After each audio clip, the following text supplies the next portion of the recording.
Well, I had a very happy childhood. I grew up in my hometown with my parents and my two brothers who are older than me. My dad was engineer and my brothers, one became doctor and the other one engineer too. So to decide that I would do jiu-jitsu for a living was a very tough task. I played all type of sports when I was a kid, but I wasn't very good. Before I do jiu-jitsu, I played soccer. I was the goalkeeper until the day that they told me that I would be the bench goalkeeper. So I looked for something else to do. I didn't want to stay in the bench. Then after that, I found jiu-jitsu. So the way I found jiu-jitsu, a friend of mine took me to this school and met the man who changed my life. That was my first teacher, Ricardo Marques. I remember I went there to start training, and right when I arrived there, he looked to me smiling and asked my age. I was 14 at that time. So I asked him if there was class for my age. And he smiled again and he said, yes, your class will be Monday, Wednesday, and Friday, 5 p.m.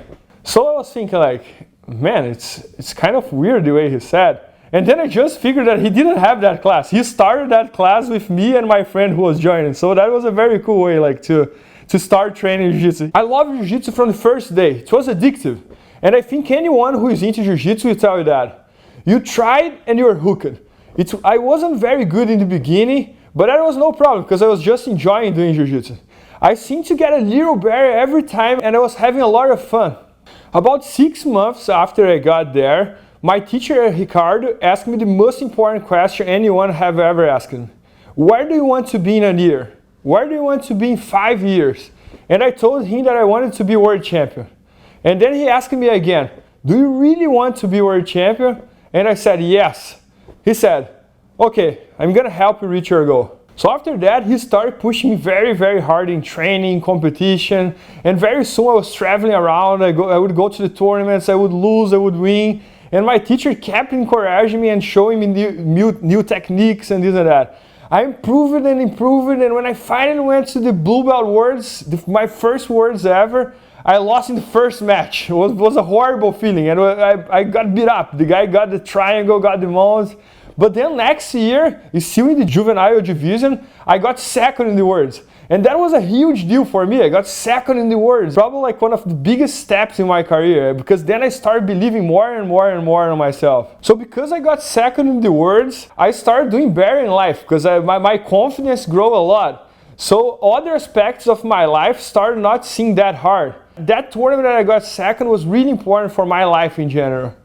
So then I kept training for years. As I went up to the lower belts, I kept getting close to winning, and when I finally won the World's Open class as a purple, that was probably one of the best days in my life.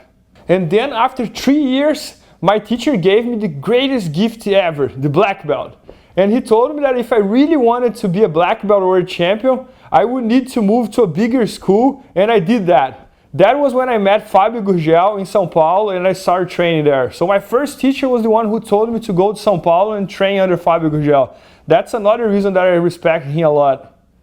My first year in the world, I lost in the semifinals and I got 3rd place. But I kept going, I love IBJJ and I want to be a black belt world champion so bad. And I tried and tried until I won the worlds next year as my 2nd year as a black belt. I became a world champion. I won 2 more times, and then in 2015, I achieved the ultimate dream in jiu-jitsu. I won a double gold in the worlds. That was like a huge moment for me. It was the best feeling of my life. And I think there is no money in the world that could replace that feeling, to become the best in the world on something. Now that my competition career is over, I want to help others achieve their dreams as I achieved mine. Not everyone can be the world champion. If you tell me you want to be the world champion, I can't guarantee that I can get you there. No one can. But there is one thing I can guarantee to you. You will be a lot better than you were if you work towards that goal. You can get better than you ever thought possible. And I think not everyone should try to be a world champion. Some people want to lose weight, some people want to get in better shape, and some want a place when they forget about their worries. But whatever your goal is, my goal is just to help you to get there. When you reach a goal in one area of your life, other goals in the other areas become clear and you develop the confidence to achieve them too. I have seen it 1,000 of times. I have seen it with myself, with many people. Once you are able to achieve something in your life, it's way easier to achieve the other things, just because you build that confidence. When it came time to open my own school, a lot of people said that I should build the biggest school in America, open up a huge gym and build a big team, but that didn't feel right to me. That wasn't like the school I started in my hometown with my first teacher, Ricardo Marques, and my goal was never to push people. I want the right environment to help them to go where they want to go.